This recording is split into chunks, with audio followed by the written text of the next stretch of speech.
নমো তচ্ছা ভগবতো অরহতো সম্মা সম্বুদ্ধস্স। জগৎপূজ্য মহাকারণিক তথাগত সম্যক সম্বুদ্ধ শ্রীচরণে কৃতজ্ঞ প্রণাম নিবেদন করে পূর্ণপারমিতে অংশগ্রহণকারী সকল উপাসক উপাসিকাগণের নিরোগ দীর্ঘায়ু সুখী জীবন তথা জ্ঞান বিমণ্ডিত জীবন কামনায় শুরু করতে চলেছি আজকের অভিধর্ম চক্র ক্লাস।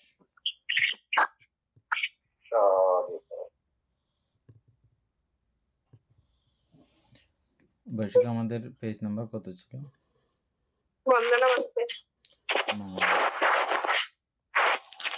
আমাদের ওই 147 পৃষ্ঠা 3 নাম্বার পঞ্চদার বিধি থেকে খ নাম্বারটা নিয়ে আলোচনা করছি।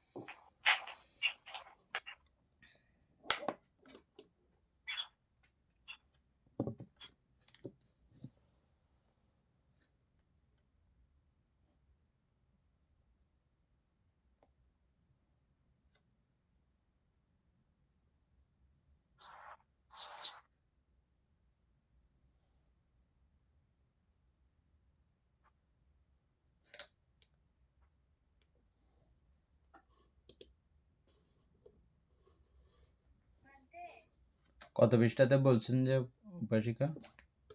147 পৃষ্ঠা ওই পঞ্চদার বিধি প্রথম প্যারাটা আলোচনা হয়েছে ক নাম্বারের বিজ্ঞান, তারপর চক্ষু বিজ্ঞান, প্রথম চিত্তকণ এবং দ্বিতীয় চিত্তকণ এগুলো নিয়ে আলোচনা করছিলেন। আবার মানে করবেন বলছিলেন ক নাম্বার।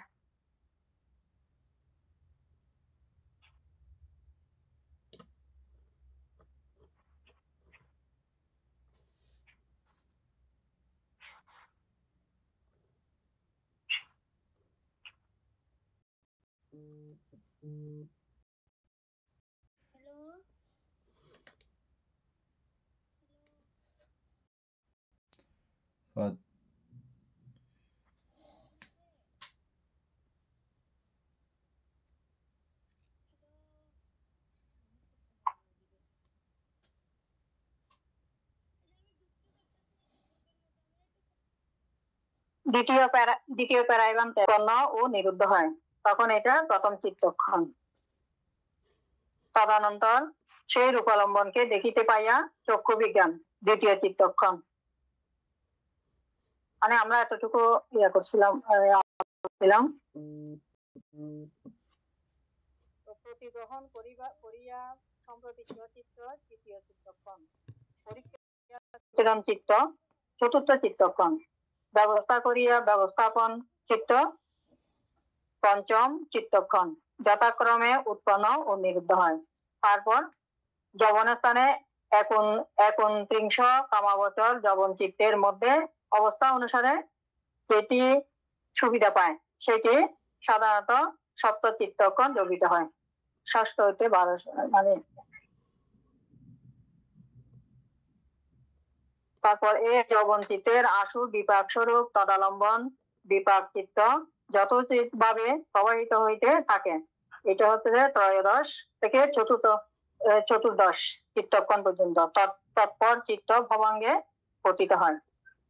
এই পর্যন্ত বিটি চিত্তোৎপত্তিতে 14 চিত্তক্ষণ, তৎপূর্বে ভবাঙ্গ চলনে 2 চিত্তক্ষণ ও অতি ভবাঙ্গে 1 চিত্তক্ষণ, সর্বশুদ্ধ সপ্তদশ চিত্তক্ষণ পরিপূর্ণ হইল এবং বিধ আরম্ভনকে অতি স্পষ্টতার জন্য অতি মহাতালম্বন বলা হয়।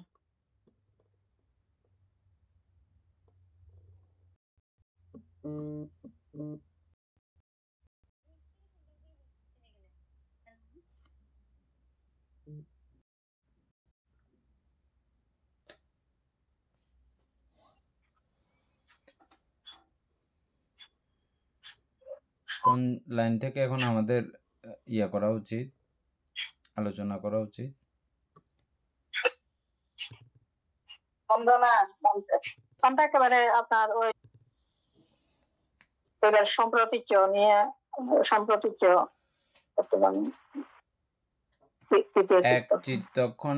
এক চিত্তক্ষণে অতীত হইবার পর যখন কোনো এক রূপালম্বন দ্বারে উপস্থিত হয় তখন দুই চিত্তক্ষণ ভবাঙ্গ চলনে, এগুলো আমরা আলোচনা করেছিলাম, হ্যাঁ ও উপচ্ছেদে অতিবাহিত হয়। দুই চিত্তক্ষণ ভবাঙ্গ চলনে ও উপচ্ছেদে অতিবাহিত হয়।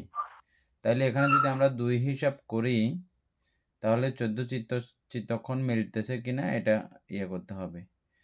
অতীত ভবাঙ্গও কিন্তু এর মধ্যেই থাকবে, ভবাঙ্গ চলনের আগেই থাকে অতীত ভবাঙ্গ, তাই তো? হ্যাঁ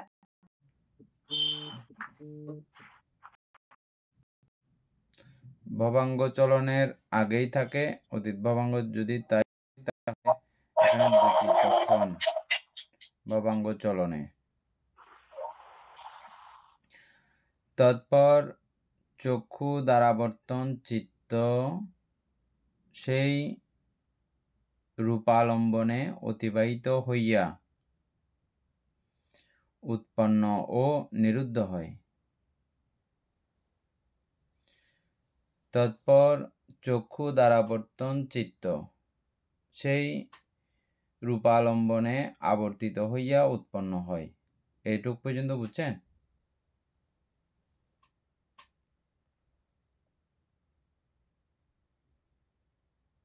চক্ষু দ্বারাবর্তন চিত্ত কাকে বলে? আপনার সাউন্ড অফ হয়ে গেছে। চক্ষু দ্বারাবর্তন চিত্ত কাকে বলে? চক্ষু দ্বারা যেটা উৎপন্ন হবে সেটাই চক্ষু দ্বারাবর্তন।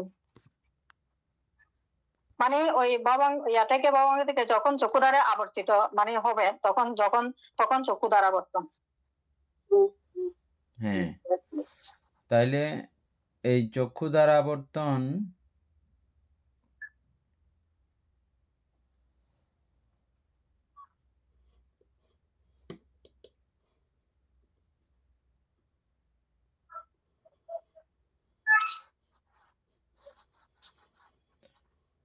উপস্থিত হয় তখন 2 চিত্তক্ষণ ভবাঙ্গ চলনে অতিবাহিত হয়। তারপর চক্ষু দ্বারাবর্তন চিত্ত সেই রূপালম্বনে আবর্তিত হইয়া উৎপন্ন হয় ও নিরুদ্ধ হয়।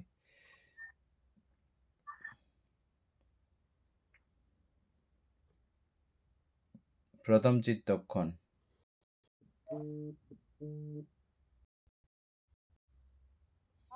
প্রথম চিত্তক্ষণ এটা হবে না, ওই আমরা যে পরের মানে চিত্তের উৎপত্তি ক্ষণ স্থিতি ক্ষণ ও ভঙ্গক্ষণ অনুসারে 3 চিত্তক্ষণ মিলে এক চিত্তক্ষণ। এটাই হবে যে এটাই হবে যে তদনন্তর সেই রূপালম্বনকে দেখিতে পাইয়া চক্ষু বিজ্ঞান দ্বিতীয় চিত্তক্ষণ। চক্ষু বিজ্ঞান হচ্ছে দ্বিতীয় চিত্তক্ষণ। আমরা চক্ষু বিজ্ঞান পর্যন্ত আলোচনা করছিলাম যে গতবার, আপনাদের মনে আছে।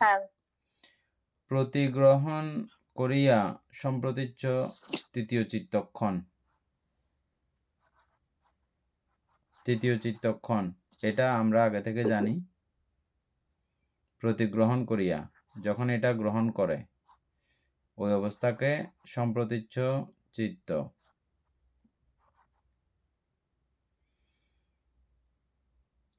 আর চতুর্থ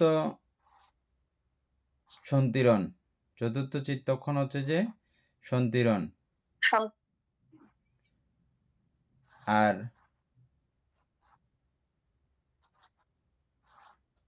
ব্যবস্থা করিয়া ব্যবস্থাপন চিত্ত, পঞ্চম চিত্তক্ষণ। যথাক্রমে উৎপন্ন ও নিরুদ্ধ হয়। তৎপর যবন স্থানে, তাহলে এখানে 5 পর্যন্ত আমরা দেখতেছি না? আর ব্যবস্থাপন পর্যন্ত 5। ভবাঙ্গ চলনে যদি 2 চিত্তক্ষণ হয় তাইলে 7 হলো। এখানে যেটা 2 চিত্তক্ষণের কথা একদম প্রথমে পড়ছি না, 7। তৎপর যবনস্থানে 29 কামগোচর যবন চিত্তের মধ্যে অবস্থা অনুসারে পঞ্চম চিত্তক্ষণ যথাক্রমে উৎপন্ন ও নিরুদ্ধ হয়। তৎপর যবনস্থানে কামগোচর চিত্তের মধ্যে অবস্থা অনুসারে যেটি সুবিধা পায় সেইটি সাধারণত সপ্ত চিত্তক্ষণ জপিত হয়। ষষ্ঠ হইতে 1200 চিত্তক্ষণ। দ্বাদশ চিত্তক্ষণ। হ্যাঁ, আচ্ছা, এটাকে দ্বাদশ বলা হয় যে 1200 না? হ্যাঁ, এটা তো এতদিনে আপনি কোত্থেকে পাইছেন? আমরা এটা নিয়ে অনেক মাথা ব্যথা করছিলাম আগে, এই শটা না, এটা দ্বাদশ হবে। হ্যাঁ, দ্বাদশ। এটা আগে আমি জানতাম না, এখন না মিলছে। দ্বাদশ 12 চিত্তক্ষণ পর্যন্ত, ষষ্ঠ হইতে এই দ্বাদশ চিত্ত পর্যন্ত।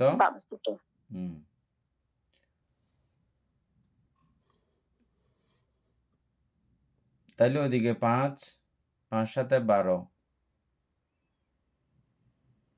দ্বাদশ চিত্তক্ষণ। ভবাঙ্গ চলনে 2টা হিসাব করা কিন্তু হয় নাই, এটা 2 এর বাইরে। ওদিকে 5টা হিসাব করছে, এদিকে 7 হিসাব করছে। যবনের 7 চিত্তক্ষণ, যবনের 7 আচ্ছা, যবনের টিকা আছে যে কিছু আছে নাকি এখানে?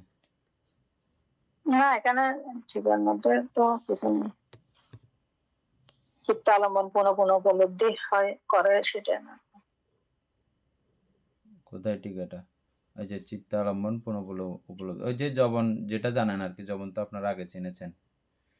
জবিত মানে যবন আর কি, যবনের কথা উল্লেখ করা হয়েছে।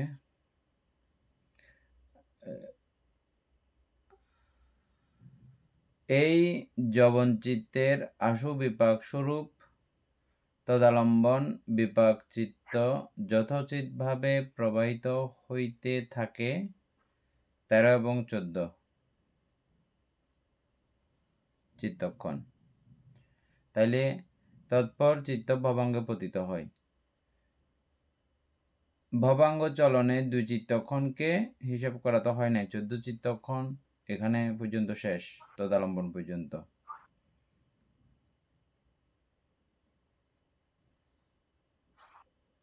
এই পর্যায়ে বৃথি চিত্ত এই পর্যন্ত আপনারা বুঝছেন?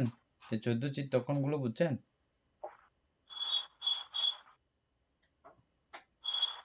এখানে ব্যবস্থাপন পর্যন্ত পঞ্চম চিত্তক্ষণ, তারপর যবনের স্থানে গিয়ে এখন 300 কামগোচর যবন চিত্তের মধ্যে অবস্থা অনুসারে যেটি সুবিধা হয় সেটা ওইখানে সপ্তম। তাহলে এখানে পঞ্চম, এটা সপ্তম, তাহলে এখানে মানে দ্বাদশ চিত্তক্ষণ। তারপর হচ্ছে এই যবন চিত্ত, মনে আছে? হ্যাঁ, অবস্থা অনুসারে কেন লিখছে এটা মনে আছে? যথোচিত ভাবে অবস্থা অনুসারে এই কথাগুলো কেন লিখছে এখানে মনে আছে? এটা অবস্থা অনুসারে মানে যে যখন যেখানে সুবিধা পাবে ওখানে ওভাবে লিখছে, এখানে সুবিধা পায় সেটা সাধারণত সপ্তম চিত্ত। এটা তো বুঝি নাই পান্তে। আমরা আগে পড়ছিলাম যে যবন 7 বার পর্যন্ত জবিত হওয়ার ক্ষমতা আছে প্রত্যেকটা চিত্তের। 7 বার পর্যন্ত, মানে যেগুলো একদম শ্রেষ্ঠতম পর্যায়ে বা খুব শ্রেষ্ঠভাবে জবিত হয়, সেগুলো 7 বার পর্যন্ত ক্ষমতা, এই চিত্তের ক্ষমতা 7 বার পর্যন্ত জবিত হওয়া, এর বাইরে আর জবিত হতে পারে না। আলম্বনের গ্রহণ চিত্ত আলম্বনকে কতটা কিভাবে গ্রহণ করেছে ওইটার উপরে নির্ভর করে 1 চিত্তক্ষণ জবিত হবে না 2 চিত্তক্ষণ না 7 চিত্তক্ষণ পর্যন্ত। এটা আলম্বন আমার বর্তমান পরিস্থিতি, প্রেক্ষাপট সবকিছু মিলেমিশে এটা নির্ধারিত হয়। আলম্বনের উপরে থেকেও নির্ধারিত হয় এবং আমার ব্যক্তিগত অবস্থানকে কেন্দ্র করেও এটা নির্ধারিত হবে। এটা তো বুঝেন না? হ্যাঁ, এবং এটাকে কেন্দ্র করে আবার দুইবার জপিত হলে তখন আপনার ওই কর্মের ফল কিরকম, এটা যদি জনকর্ম আকারে ফল দেয় তখন এটার অবস্থা কেমন হয়, কত জন্মব্যাপী এর ক্ষমতা থাকে, এই ক্ষমতাগুলো বা স্পেয়ার ডেটগুলো এই যবনের উপরে নির্ধারিত হয়। স্পেয়ার ডেট দেয় যে কোথায়? যবনের মধ্যে। প্রত্যেকটা কর্মের স্পেয়ার ডেট, যবনের মধ্যে স্পেয়ার ডেট, যে এটা এত জন্ম, এটা এত জন্ম, এটা এত জন্ম, এভাবে স্পেয়ার ডেটগুলো দেওয়া হয়।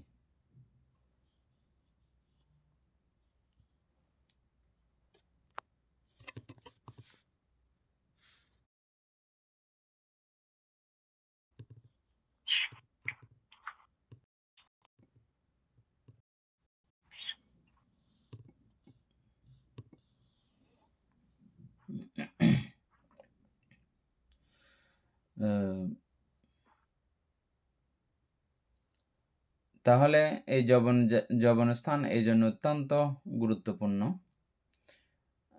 তবে গুরুত্বপূর্ণ হইলেও এর আগের বিষয়গুলোও গুরুত্বপূর্ণ, কম না। প্রত্যেকটা জায়গা এগুলো অত্যন্ত গুরুত্বপূর্ণ, কারণ আগের সিস্টেমগুলো ওইভাবে সজ্জিত না হইলে যবনস্থানের কার্যক্রমও পরিচালিত হইতে পারে না। সেজন্য কারো থেকে কেউ কম না। আমরা পরের ক্লাসে যবনটা খুব ভালো করে আলোচনা করব, তখন আপনাদের যবন সম্পর্কে আইডিয়া হবে। এই কথাগুলো তখন আবার পরে মিলিয়ে নিতে পারবেন। এখন যবন আলোচনা করতেছি না, এমনি আগে যারা ক্লাস করেছেন তাদের মনে আছে।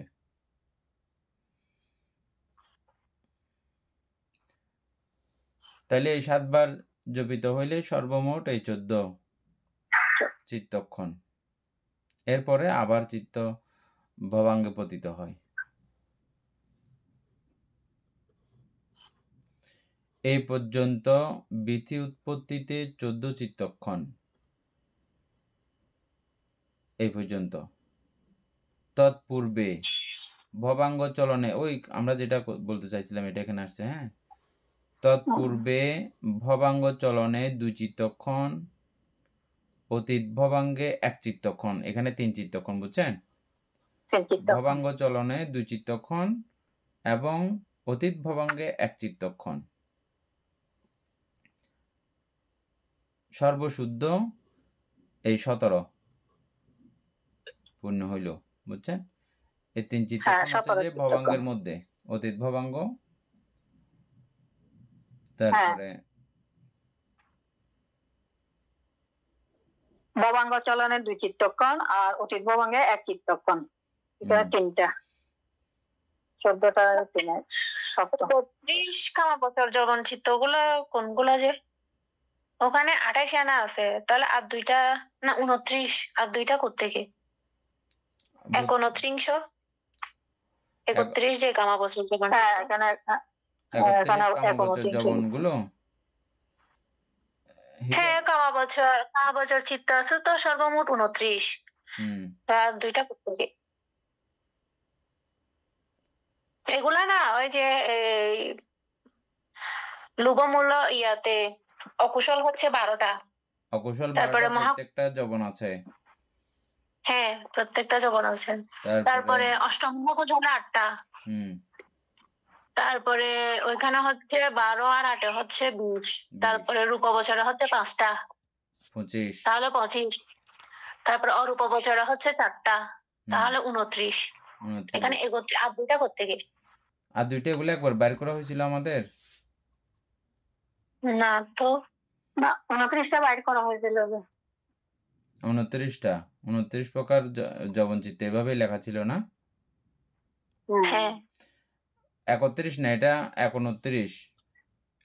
29 কে এভাবে লিখছে যে, যেমন আগে আমরা 1200 পড়ছিলাম যে এটা হচ্ছে দ্বাদশ, ওটা ত্রয়োদশ, এটা 14, এটাও ঠিক 29, মানে 1 কম 30।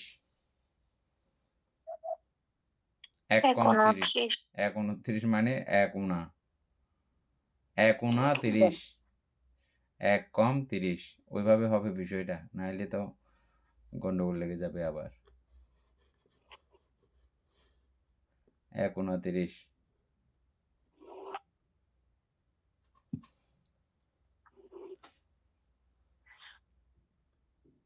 তারপরে দীপেন বাবু, আমরা 17 চিত্তক্ষণের কথা আলোচনা করেছি। 17 চিত্তক্ষণটা একটু করে আপনি আবৃত্তি করেন, সবাই যাতে মনে রাখতে পারে সেভাবে। 17 চিত্তক্ষণ।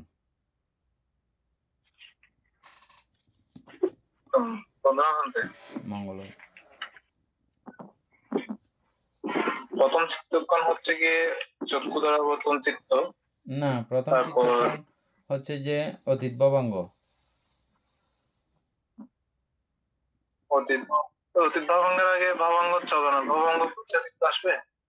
আগে অতীত ভবাঙ্গ, তারপরে ভবাঙ্গ চলনে 2 বার, 2 চিত্তক্ষণ, এরপর থেকে ভাবাঙ্গ চিত্ত। তারপর হচ্ছে চক্ষু দ্বারাবর্তন চিত্ত, এরপর হচ্ছে চক্ষু বিজ্ঞান। 5টা না, 5টা গেছে না এখন? হ্যাঁ। তৃতীয় মানে 6 নাম্বারটা হচ্ছে সম্প্রতীচ্য চিত্ত, 7 নাম্বার হচ্ছে সন্তিরণ চিত্ত, 8 নাম্বারে হচ্ছে ব্যবস্থাপন চিত্ত, আর 7টা হচ্ছে গিয়ে যবন চিত্ত। তারপর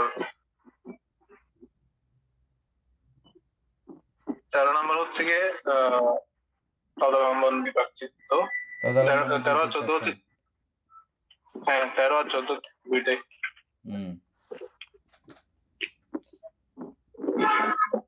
এতটুকু পর্যন্ত 17টা হয়ে গেছে। হ্যাঁ 17। রিমি বড়ুয়া বলতে পারবেন এই 14 চিত্তক্ষণ 17 চিত্তক্ষণ পর্যন্ত আবৃত্তি করতে পারবেন? শিল্পী বড়ুয়া আলাদা করে লিখে রাখেন এই 17 চিত্তক্ষণ। না, আমাদের চিত্ত যে কত খণ্ডে খণ্ডিত হয়, আবার এই প্রত্যেকটা চিত্তক্ষণ আবার 3 খণ্ডে খণ্ডিত, উৎপত্তি, স্থিতি এবং বিলয় ভেদে। প্রত্যেকটা আবার 3 ভাগে বিভক্ত হয়ে কত খণ্ডাংশ রয়েছে না, এটা। রিমি বড়ুয়া আবৃত্তি করতে পারবেন? আমার দেখতে হবে। আপনার দেখতে হবে যে আপনি কি করতেছেন, আমরা দেখতেছি না তো, এজন্য আপনাকে আমি বারবার বলছিলাম যে এরকম থাকলে হবে না।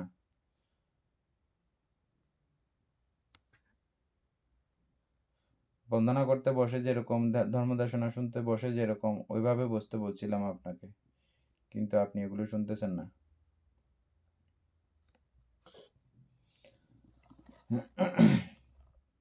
এনে ইয়া থেকে আবার পুরোটা বলো তো, অতীত ভবাঙ্গ থেকে।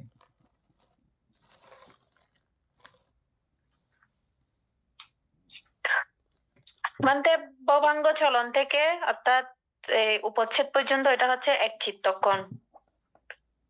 তারপরে এরপরে হচ্ছে যে উপচ্ছেদের পরে হচ্ছে যে মনস্কারের যখন জাগরণ হলো এবং পঞ্চদ্বারাবর্তন চিত্ত, এখানে হচ্ছে 2 চিত্তক্ষণ। তারপরে চক্ষু বিজ্ঞান, এটা হচ্ছে 3 চিত্তক্ষণ। মানে ভবাঙ্গ চলন থেকে কি হবে নাকি উপচ্ছেদ থেকে 1 চিত্তক্ষণ হবে? যে ভবাঙ্গ চলন, আচ্ছা আচ্ছা আমার ভুল হচ্ছে, ভবাঙ্গ চলন না, উপচ্ছেদ থেকেই। উপচ্ছেদ থেকে পঞ্চদ্বারা বর্তনে যখন মানে আবর্তিত হলো চক্ষু দ্বারা বর্তনে, তখন 1 চিত্তক্ষণ।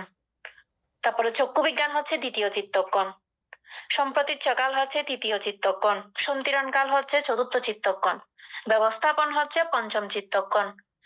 তাহলে এখানে 5টা, আর যবনের স্থানে যখন ইয়া হয় তখন ওইখানে 7 চিত্তক্ষণ পর্যন্ত চিত্ত জবিত হয়।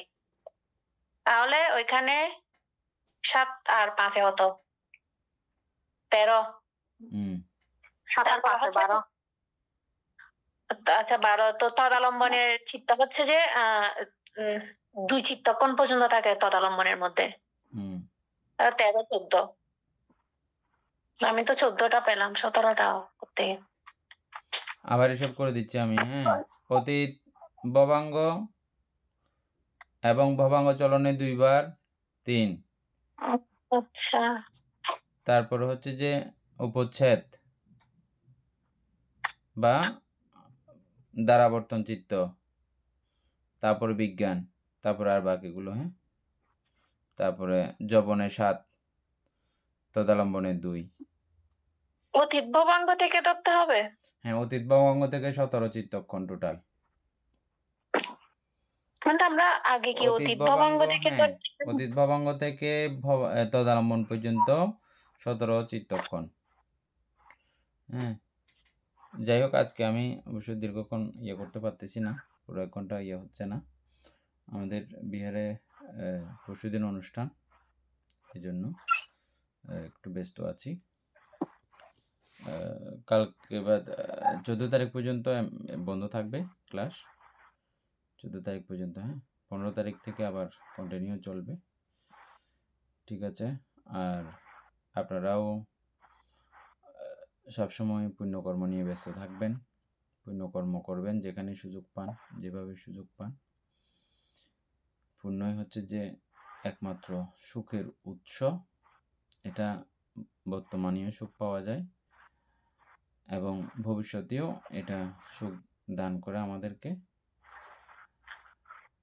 আর অকুশল কর্ম, পাপকর্ম, এটা বর্তমানেও আমরা যে মুহূর্ত থেকে করি সে মুহূর্ত থেকে সংকুচিত বা দুঃখ ভাব উৎপন্ন হয়, দুঃখ উৎপন্ন হয়, ভাবিকালেও এটা দুঃখ দিতে থাকে। সেজন্য কুশল কর্ম যত আছে আমরা অতিভাবে করব।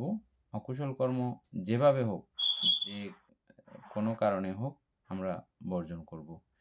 এটাই বুদ্ধগণের সর্বশ্রেষ্ঠ শিক্ষা।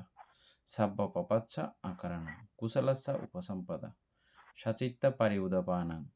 সচিত্তকে, নিজের চিত্তকে পরিশুদ্ধ করা,